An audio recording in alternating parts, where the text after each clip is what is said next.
Ideal solution, इससे पहले हमने डिफ़ाइन किए थे कि ऐसे सोल्यूशन जिनमें मॉलिक्यूल्स के दरमियान अट्रैक्टिव फोर्सेस ना हो या जिसका नेट वॉल्यूम चेंज ज़ीरो हो या इंथैल्पी चेंज ज़ीरो हो, उसको आइडियल सोल्यूशन कहते हैं। और पॉइंट नंबर 4 में हमने ये पढ़ा था कि आइडियल सोल्यूशन उन सोल्यूशंस को कहते हैं जो राउल्ट्स लॉ और हेनरी लॉ को फॉलो करें। तो उनमें से पहला जो है राउल्ट्स लॉ है, तो चले इसको अभी डिस्कस कर लेते हैं। लॉ को डिस्कस करने से पहले अगर मैं आपसे क्वेश्चन करूं कि ये आपके पास एक बीकर है और इस बीकर में सिर्फ सॉल्वेंट मौजूद है और सॉल्यूट मौजूद नहीं है, इस बीकर में सिर्फ और सिर्फ सॉल्वेंट मौजूद है। अगर हम इस बीकर को कवर करें तो ये जो सॉल्वेंट मॉलिक्यूल होंगे ये इवापोरेट होंगे और ऊपर जाएंगे। जब इनकी कंसंट्रेशन ऊपर बढ़ेगी तो ये कूल होके कंडेंस होके ऊपर से नीचे आएंगे और जब इसकी इवापोरेशन और कंडेंसेशन का रेट इक्वल होगा तो इसी बीकर में एक प्रेशर जनरेट होगा। अब इसमें कोई सॉल्यूट आपने नहीं डाला, सपोज करें सारा का सारा पानी है या सारा का सारा अल्कोहल है। अब अगर इसकी सॉल्यूशन की आप वेपर प्रेशर चेक करना चाहते हैं, इसका वेपर प्रेशर किस पे डिपेंड करेगा? इस सॉल्यूशन का, सपोज करें ये एक सॉल्यूशन है, इसका वेपर प्रेशर सिर्फ और सिर्फ इस सॉल्वेंट पे डिपेंड करेगा। जो सॉल्वेंट इसमें मौजूद है उसके नेचर पे डिपेंड करेगा। अगर वो ज़्यादा इवापोरेट होगा तो इसका सॉल्यूशन जब बनेगा उसका वेपर प्रेशर ज़्यादा होगा, और अगर ये कम इवापोरेट करने वाला है तो इसका सॉल्यूशन भी जब बनेगा उसकी इवापोरेशन कम होगी तो वेपर प्रेशर कम होगा। अब आप मुझे ये बताइए, अगर यही बीकर है और यही सिंपल एक सॉल्वेंट है, अगर 1 मोल सॉल्वेंट है उसका वेपर प्रेशर ज़्यादा होगा, या अगर 2 मोल सॉल्वेंट है उसका ज़्यादा होगा, या अगर 3 मोल सॉल्वेंट है उसका ज़्यादा होगा। ये एक छोटा बीकर है और इसमें 1 ml सॉल्वेंट है। ये दूसरा बीकर है जिसमें 2 ml है, या मोल्स ले लें, 1 मोल है, इसमें 2 मोल है और इसमें 3 मोल है। किसका वेपर प्रेशर ज़्यादा होगा? जिसका मिकदार ज़्यादा है, जिसकी कंसंट्रेशन ज़्यादा है। अगर कंसंट्रेशन ज़्यादा है तो नंबर ऑफ मॉलिक्यूल ज़्यादा है, अगर नंबर ऑफ मॉलिक्यूल ज़्यादा है तो वो सारे इवापोरेट होंगे, तो बहुत सारे इवापोरेट होंगे, बहुत सारे वापस कंडेंस होंगे, बहुत सारे का रेट जब इक्वल होगा तो ज़्यादा वेपर प्रेशर डेवलप होगा।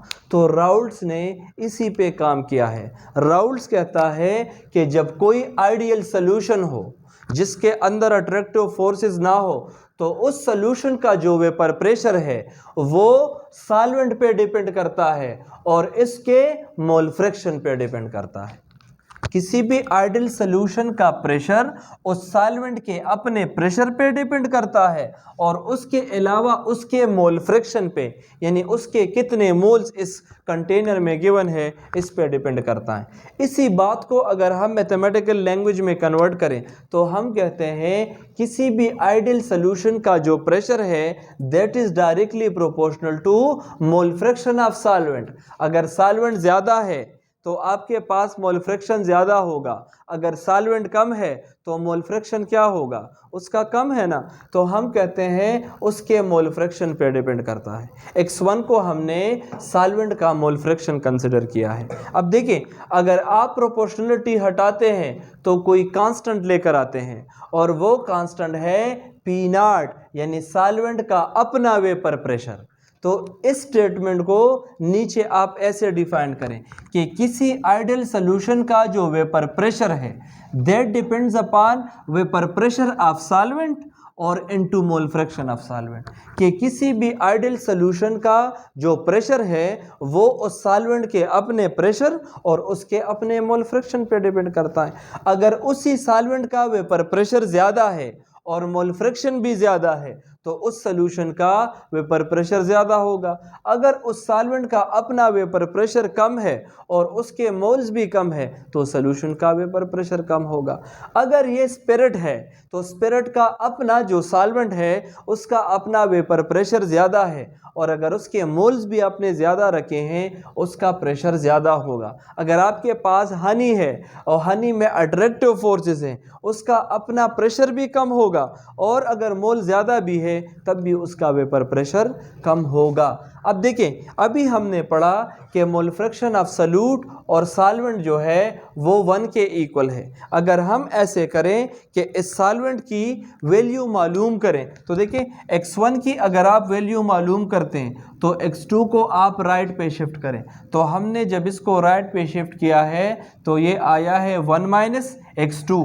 इसमें जो x1 की वैल्यू है इक्वेशन सी में वो आप क्या करें, इक्वेशन बी में x1 की जगह पुट करें। तो देखिए p अपनी जगह, p नॉट अपनी जगह, और x1 की बजाय हमने 1 माइनस x2 लगाया है। अब देखिए सिंपल मैथमेटिक्स है, इस पी नॉट को अगर 1 से मल्टीप्लाई करें तो पी नॉट आएगा, और पी नॉट को x2 से मल्टीप्लाई करें तो पी नॉट x2 आएगा। अब हम ऐसे करते हैं कि जो नेगेटिव पी नॉट x2 है इसको हम राइट में शिफ्ट करते हैं। तो p अपनी जगह और नेगेटिव पी नॉट x2 अगर आप राइट में शिफ्ट करेंगे तो ये माइनस से प्लस में चला जाएगा। अब आप क्या करें, अगेन एक और स्टेप करें, इस पॉजिटिव p को जब आपने राइट में शिफ्ट करना है तो इधर भी माइनस करें और यहाँ भी माइनस करें, तो ये दोनों क्या हो जाएंगे, कैंसिल हो जाएंगे।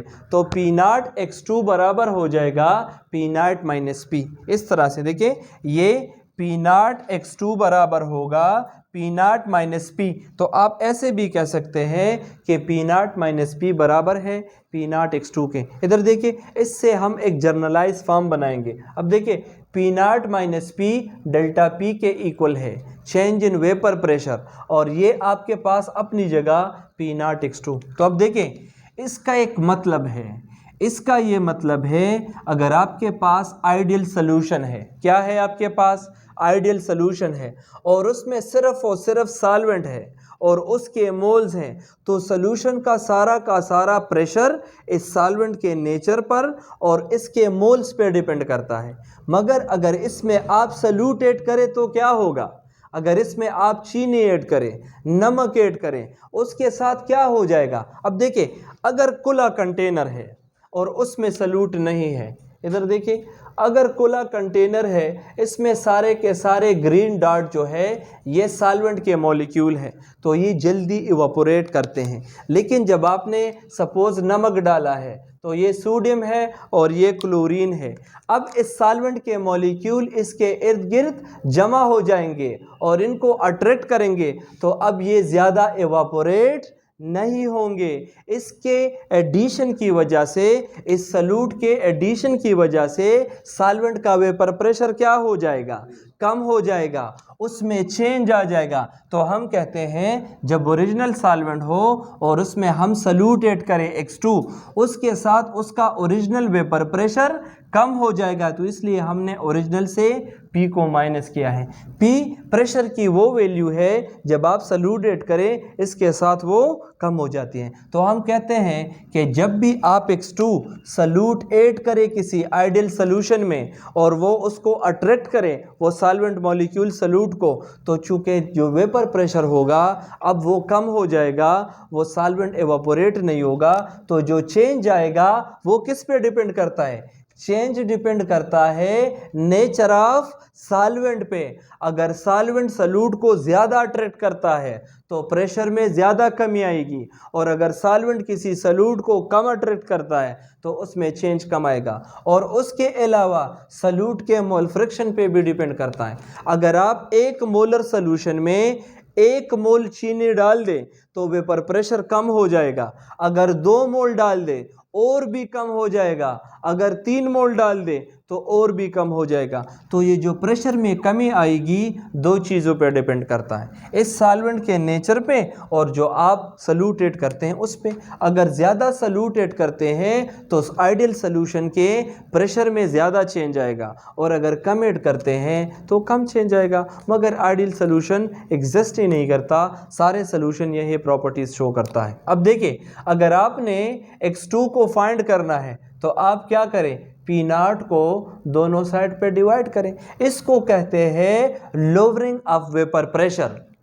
इसको क्या कहते हैं, लोअरिंग ऑफ वेपर प्रेशर। तो पहला एमसीक्यू, अगर आप किसी सोल्यूशन में सल्यूट ऐड कर दें उसके साथ वेपर प्रेशर बढ़ेगा या कम होगा, तो कम होगा। इसको कहते हैं relative lowering of vapour pressure, और वो किस पे डिपेंड करता है, सल्यूट पे। ज़्यादा सल्यूट ऐड करेंगे तो लोअरिंग ऑफ वेपर प्रेशर ज़्यादा होगा, और कम सल्यूट ऐड करेंगे तो कम होगा। तो लिहाजा राउल्ट्स लॉ अगर सिर्फ सॉल्वेंट के लिए है तो उसका वेपर प्रेशर उसके नेचर पे और नंबर ऑफ मोल्स पे डिपेंड करता है, लेकिन जब आप सल्यूट ऐड करें तो वही सॉल्वेंट के नेचर पे और सल्यूट पे डिपेंड करता है। इसलिए हम राउल्ट्स लॉ के 2 और स्टेटमेंट लिख सकते हैं। दूसरा ये है कि vapour pressure of an ideal solution is related to relative vapour pressure which depends upon mole fraction of solute, और इसके अलावा वेपर प्रेशर ऑफ सॉल्वेंट। या आप ऐसे भी डिफाइन करें कि vapour pressure of an ideal solution is related to vapour pressure of solvent और उसका मोल फ्रैक्शन। अब केस 2 ये है, अगर आप ऐसे करें किसी सॉल्यूशन में अगर आप 2 कंपोनेंट ऐड करें और दोनों के दोनों कंपोनेंट वोलेटाइल हो। वोलेटाइल से क्या मुराद होगा, वोलेटाइल से ये मुराद होगा अगर ये एक सॉल्यूशन है, इसमें एक कंपोनेंट ये ब्लू वाला आप कंसिडर करें और दूसरा कंपोनेंट आप ये ग्रीन वाला कंसिडर करें, और दोनों के दोनों वोलेटाइल है, मतलब दोनों के पार्टिकल के दरमियान अट्रैक्टिव फोर्सेस नहीं है, तो ये भी जल्दी जल्दी इवापोरेट होगा और ये भी जल्दी जल्दी इवापोरेट होगा, तो दोनों जल्दी इवापोरेट होंगे।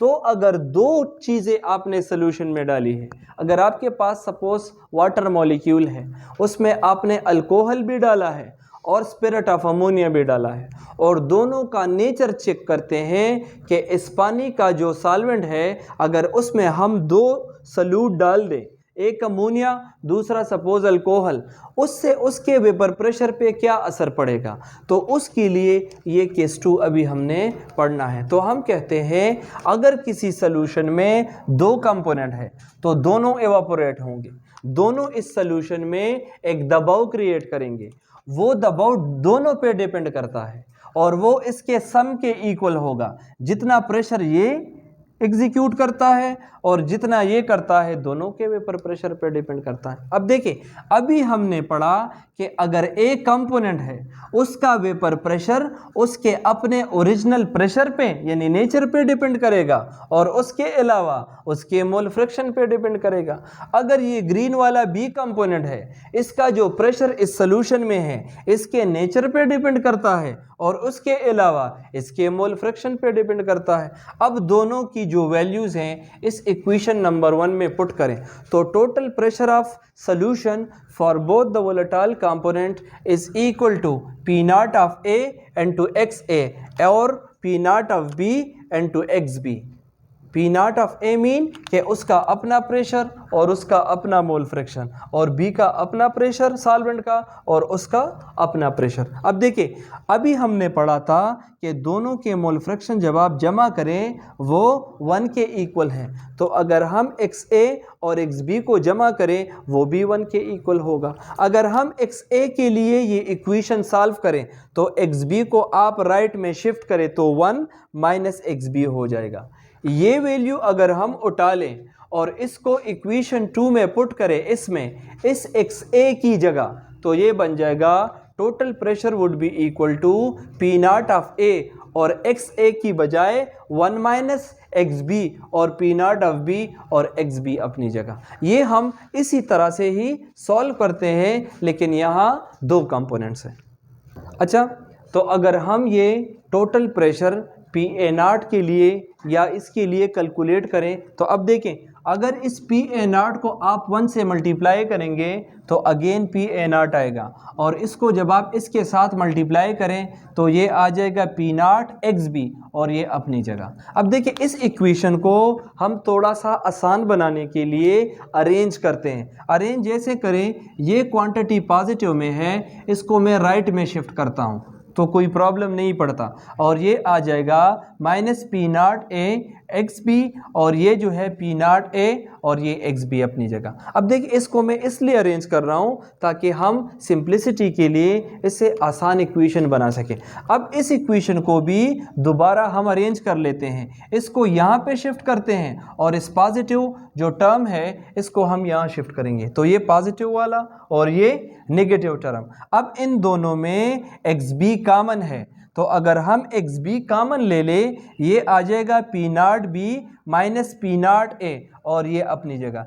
ये वो जनरलाइज इक्वेशन है जो आप उन दो सॉल्यूट्स के लिए डिटरमिन करेंगे जब आपके पास दोनों के दोनों वोलेटाइल हो। जब दोनों के दोनों वोलेटाइल होंगे तो आप इस इक्वेशन की मदद से P nought A B calculate कर सकते हैं, एक्स बी भी कैलकुलेट कर सकते हैं, और इनके दरमियान जो चेंज आएगा वो चेंज भी आप कैलकुलेट कर सकते हैं, और उसके अलावा total vapour pressure of the solution भी आप ऐड कर सकते हैं। अब देखें इसमें एक टेक्निकल पॉइंट है।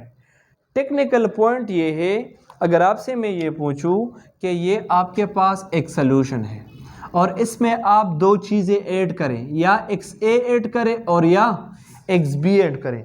अगर आप सिर्फ एक्स ए ऐड करेंगे तो एक्स बी की वैल्यू क्या होगी? 0, वो तो आप ऐड नहीं करेंगे ना। या मैं आपसे अपोजिट पूछ सकता हूँ कि इस सॉल्यूशन में एक्स बी ऐड करें, उस कंडीशन में एक्स ए किसके इक्वल होगा? 0 के। इसका ये मतलब है कि ये सपोज आपके पास बीकर है और ये आपके पास दो वोलेटाइल सॉल्यूट्स हैं। इधर देखें, इस सॉल्वेंट का अपना एक वेपर प्रेशर है। अब मैंने इसमें दोनों के दोनों डाले हैं, इसके लिए हमने ये इक्वेशन बनाई है।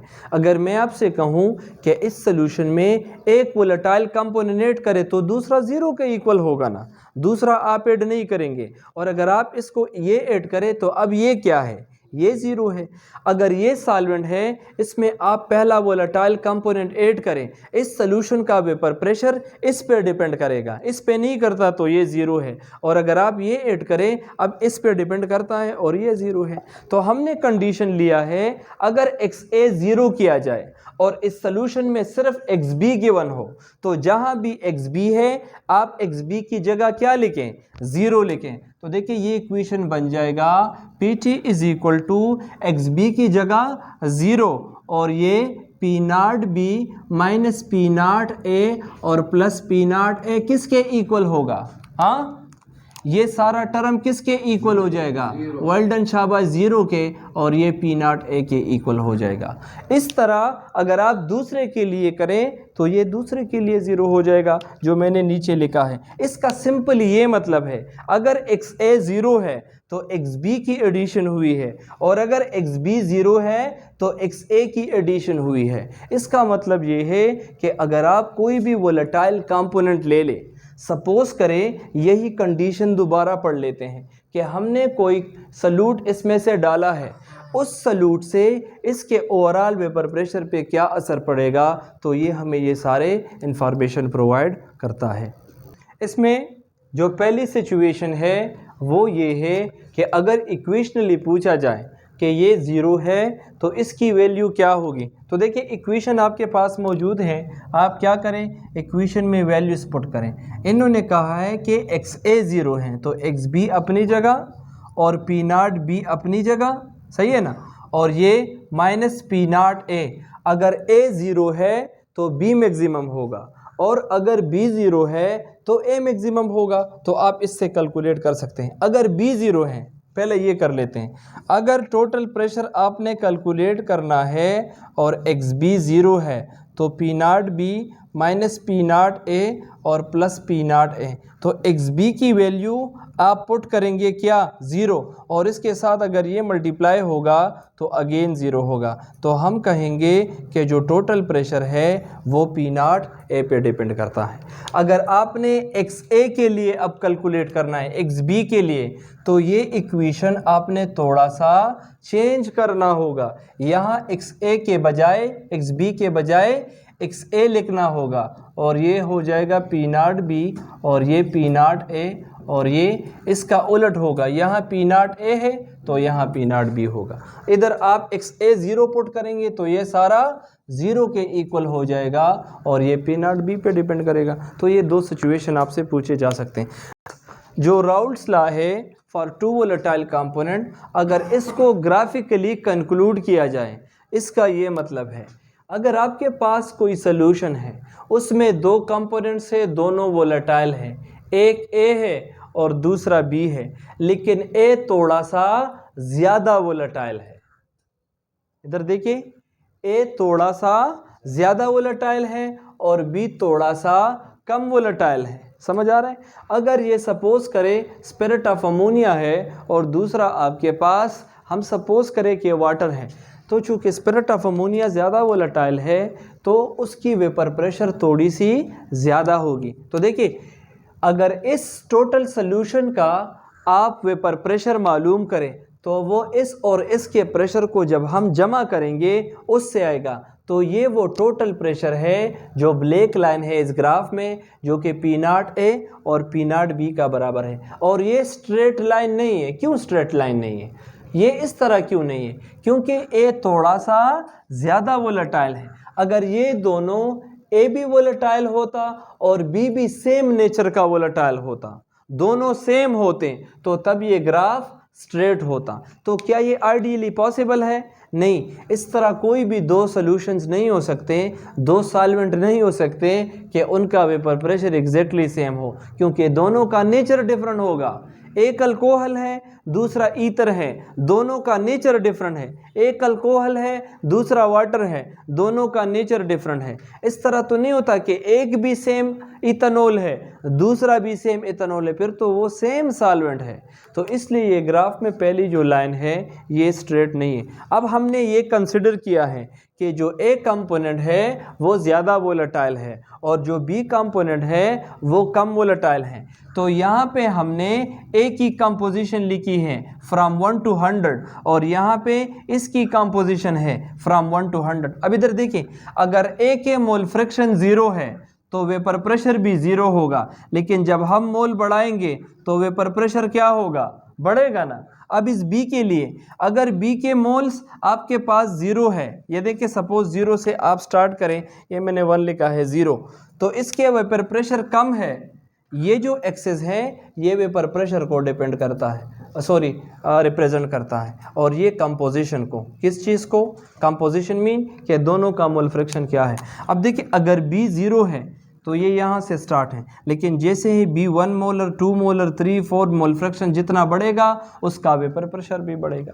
लेकिन ये ग्राफ हमने इस ए से थोड़ा सा नीचे बनाया है। तो देखिए, ये ए के लिए और ये बी के लिए, तो बी इसलिए थोड़ा सा हमने नीचे बनाया है क्योंकि बी का वेपर प्रेशर थोड़ा सा कम है। अब इस ग्राफिकल रिप्रेजेंटेशन का हमें क्या फ़ायदा है? हमें ये फ़ायदा है, जब आप दो डिफरेंट वोलेटाइल चीज़ें पानी में डिज़ाल्व करें और आप इसकी वेपर प्रेशर डिटरमिन करें, तो आप इसी वेपर प्रेशर से इसका कंपोजिशन मालूम कर सकते हैं। मैं कहता हूँ ये दो वोलेटाइल सॉल्वेंट है और मैंने इसको इस सॉल्यूशन में डाले हैं। अब इसके अपनी मोल फ्रैक्शन है और इसकी अपनी है। सपोज़ वो हमें मालूम नहीं है तो हम वो मालूम कर सकते हैं कि इस सॉल्यूशन में ए कितना है और बी कितना है। अब इधर देखें, सपोज करें हम इसकी डिटर्मिनेशन करते हैं, उसका तरीका ये है, जहाँ पे दोनों सोल्यूशन इंटरसेक्ट करते हैं आप उस सोल्यूशन से एक स्ट्रेट लाइन लगाएं। इधर देखें, इस स्ट्रेट लाइन में ए की भी कंपोजिशन है और इस स्ट्रेट लाइन में बी की भी कंपोजिशन है। अगर ये स्ट्रेट लाइन ए के लिए 30 पे रुक जाता है, इसका मतलब है इस सोल्यूशन में ए का परसेंटेज 30% अभी मौजूद है, और अगर वो इस बी लाइन के लिए 70 पे रुक जाता है, इसका मतलब है इस सोल्यूशन में बी का कंपोनेंट 70% है। और अगर आप मोल फ्रैक्शन पे कैलकुलेट करते हैं तो इसका मोल फ्रैक्शन इतना है और इसका मोल फ्रैक्शन इतना है। तो हम किसी भी सोल्यूशन का कंपोजिशन इस पे चेक करते हैं, और ये मोल्स के लिहाज से भी आप चेक कर सकते हैं। तो डिफरेंट जो है यूनिट्स में फिर आप इसकी कंपोजिशन डिटरमिन कर सकते हैं।